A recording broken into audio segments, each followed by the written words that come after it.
என்னை ஆட்கொண்டவரும் நான் சேவிக்கிறவருமான ஆண்டவராகிய இயேசு கிறிஸ்துவின் நாமத்தினாலே அன்பினல் வாழ்த்துக்கள்.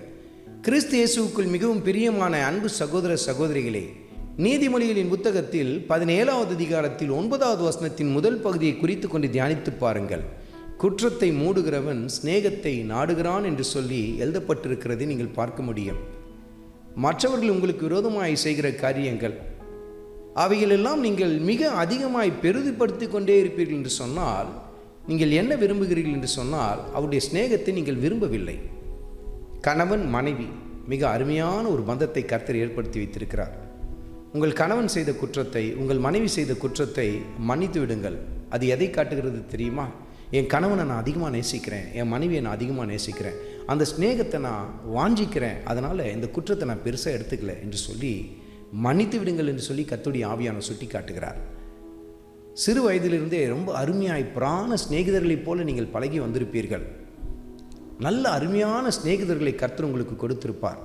சில சமயத்தில் ஏதோ சில சூழ்நிலை நிமித்தம் உங்கள் நண்பர்கள் உங்களுக்கு விரோதமாய் சில காரியங்களை செய்துவிட்டிருப்பார்கள். அது உங்கள் மனதை அதிகமாய் பாதித்திருக்கும். உடனே அதை மிக பெரிதாய் எடுத்துக்கொண்டு அந்த சிநேகத்தை முறித்து விடாதீர்கள். ஏனென்றால் உங்களுக்கு கிடைத்த அந்த ஆவிக்குரிய நண்பர்களை இழந்து போய் விடாதிருங்கள். குற்றத்தை நீங்கள் மூடும் பொழுது அவளுடைய சிநேகத்தை நீங்கள் நாடுகிறீர்கள் என்று சொல்லி கர்த்தருடைய ஆவியானவர் சுட்டி காட்டுகிறார். சற்று யோசித்து பாருங்கள். ஆண்டவர் இயேசு கிறிஸ்து உங்களையும் என்னையும் தன்னுடைய சிநேகிதர் என்று சொல்லி இருக்கிறார்.